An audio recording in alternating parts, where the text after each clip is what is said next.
प्यारे बच्चों, online teaching में आपका स्वागत है। क्लास 10th में अर्थव्यवस्था की समझ, आर्थिक विकास की समझ, इसमें अध्याय 2 है भारतीय अर्थव्यवस्था की क्षेत्रक।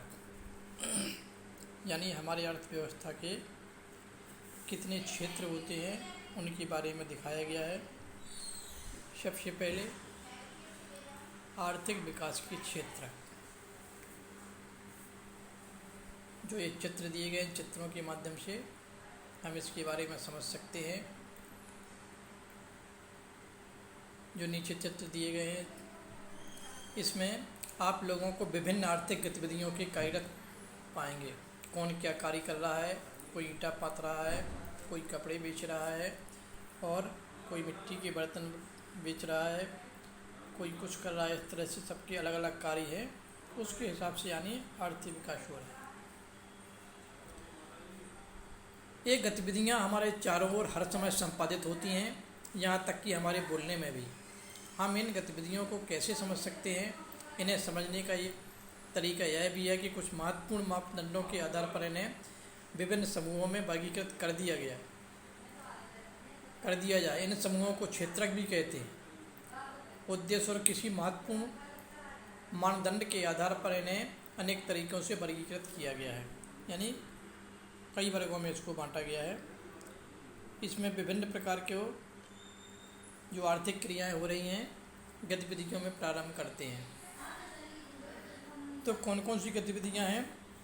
इन क्षेत्रकों को हम 3 भागों में बांटते हैं। प्राथमिक क्षेत्रक, जिसके अंतर्गत केवल कृषि से संबंधित चीज़ें आएंगी। द्वितीय क्षेत्रक, ये औद्योगिक स्तर की यानी विनिर्मित चीज़ें आएंगी। और तृतीय क्षेत्रक है, तृतीय प्रकार के क्षेत्रक अन्य क्षेत्रों के विकास में मदद पहुंचाता है। इस तरह से जो प्राथमिक क्षेत्रक है उसमें प्राकृतिक वस्तुओं के द्वारा उत्पादन कार्य किया जाता है। प्राकृतिक संसाधनों के प्रत्यक्ष उपभोग पर आधारित अनेक गतिविधियां हैं, जैसे कपास की खेती। यह एक मौसमी फसल है, यानी मौसम के आधार पर ही कपास की खेती की जाती है। कपास के पौधों की वृद्धि के लिए हम मुख्यतः न कि पूर्णतः प्राकृतिक कारकों जैसे वर्षा, सूर्य का प्रकाश और जलवायु पर निर्भर है। यानी इन चीज़ों को होना आवश्यक है जब कपास की खेती हो सकती है। अतः कपास एक प्राकृतिक उत्पाद है। इसी प्रकार डेयरी उत्पादन में हम पशुओं की जैविक प्रक्रिया एवं चारा आदि की उपलब्धता पर निर्भर करते हैं। अतः इसका उत्पाद दूध भी एक प्राकृतिक उत्पाद है। इसी प्रकार खनिज और अयस्क भी प्राकृतिक उत्पाद है। जब हम प्राकृतिक संसाधनों का उपयोग करके किसी वस्तु का उत्पादन करते हैं तो इसे प्राथमिक क्षेत्र की गतिविधि कहा जाता है। प्राथमिक क्यों, अर्थात ये प्राथमिक क्षेत्र क्यों कहलाता है? क्योंकि यह उन सभी उत्पादों का आधार है जिन्हें हम क्रमशः निर्मित करते हैं। चूँकि हम अधिकांश प्राकृतिक उत्पाद कृषि, डेयरी, मत्स्य पालन और बलों से प्राप्त करते हैं, इसलिए इस क्षेत्रक को कृषि एवं सहायक क्षेत्रक भी कहा जाता है। तो ये प्राथमिक क्षेत्रक कहलाते हैं। और ये खास तौर से जो ये प्राकृतिक क्षेत्रक होते हैं प्रकृति के द्वारा प्राप्त होते हैं, इससे संसाधन बनाए जाते हैं। द्वितीय क्षेत्रक दिया गया है। द्वितीय क्षेत्रक की गतिविधियों के अंतर्गत प्राकृतिक उत्पादों को विनिर्माण प्रक्रिया के जरिए अन्य रूपों में परिवर्तित किया जाता है।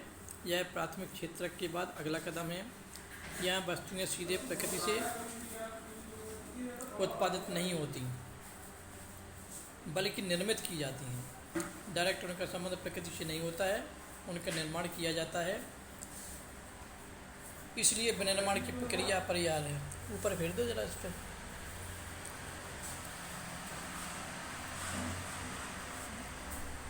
टेबल पे, हाँ। यह प्रक्रिया किसी कारखाना, किसी कार्यशाला या घर में हो सकती है।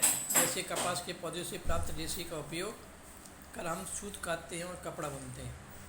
जब कपास हो जाता है, कपास के पौधे से रेशे प्राप्त करते हैं, रेशे प्राप्त करने के पश्चात सूत काटते हैं। सूत काटने के पश्चात फिर कपड़ा का निर्माण किया जाता है या कपड़ा बुनते हैं। गन्ने को कच्चे माल के रूप में उपयोग कर हम चीनी और गुड़ तैयार करते हैं।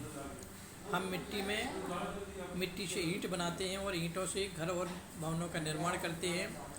चूँकि यह क्षेत्र क्रमशः संवर्धित विभिन्न प्रकार के उद्योगों से जुड़ा हुआ है, इसलिए इसे औद्योगिक क्षेत्र भी कहा जाता है। प्राथमिक और द्वितीय क्षेत्र के अतिरिक्त आर्थिक गतिविधियों की एक तीसरी कोटि भी है जो तृतीय क्षेत्र के अंतर्गत आती है और उपरोक्त दो क्षेत्रों से भिन्न है। ये गतिविधियाँ प्राथमिक और द्वितीय क्षेत्र के विकास में मदद करती हैं। ये गतिविधियाँ स्वतः वस्तुओं का उत्पादन नहीं करती, बल्कि उत्पादन प्रक्रिया में सहयोग या मदद करती हैं। जैसे प्राथमिक, द्वितीयक और तृतीय क्षेत्र के द्वारा उत्पादित वस्तुओं को थोक एवं खुदरा विक्रेताओं को बेचने के लिए ट्रकों और ट्रेनों द्वारा परिवहन करने की ज़रूरत पड़ती है। कभी कभी वस्तुओं को गोदामों में भंडारित करने की आवश्यकता होती है। हमें उत्पादन और व्यापार में सहूलियत के लिए टेलीफोन पर दूसरों से वार्तालाप करने या पत्राचार या संवाद या बैंकों से कर्ज लेने की भी आवश्यकता होती है। परिवहन, भंडारण, संचार, बैंक सेवाएं और व्यापार तृतीय गतिविधियों के कुछ उदाहरण हैं। यानी ये तृतीय क्षेत्र के अंतर्गत आते हैं। चूँकि ये गतिविधियाँ वस्तुओं की बजाय सेवाओं का सृजन करती हैं, इसलिए तृतीय क्षेत्र को सेवा क्षेत्र भी कहा जाता है। इससे सेवाएं भी मिलती हैं। सेवा क्षेत्र में कुछ ऐसी अपरिहार्य सेवाएं भी हैं जो प्रत्यक्ष रूप से वस्तुओं को उत्पादन में सहायता नहीं करती, जैसे हमें शिक्षकों, डॉक्टरों, धोबी, नाई, मोची एवं वकील जैसे व्यक्तिगत सेवाएं उपलब्ध कराने वाले और प्रशासनिक एवं लेखाकरण कार्य करने वाले लोगों को की आवश्यकता होती है। वर्तमान समय में सूचना प्रौद्योगिकी पर आधारित कुछ नवीन सेवाएं जैसे internet cafe, ATM booth, call centre, software company इत्यादि भी महत्वपूर्ण हो गई हैं। तो इस तरह से प्यारे बच्चों, इसको 2 भागों में बांटा गया है। आज की वीडियो में बस इतना ही। आगे हम इसकी आगे चर्चा करेंगे अगली वीडियो में। Okay, bye.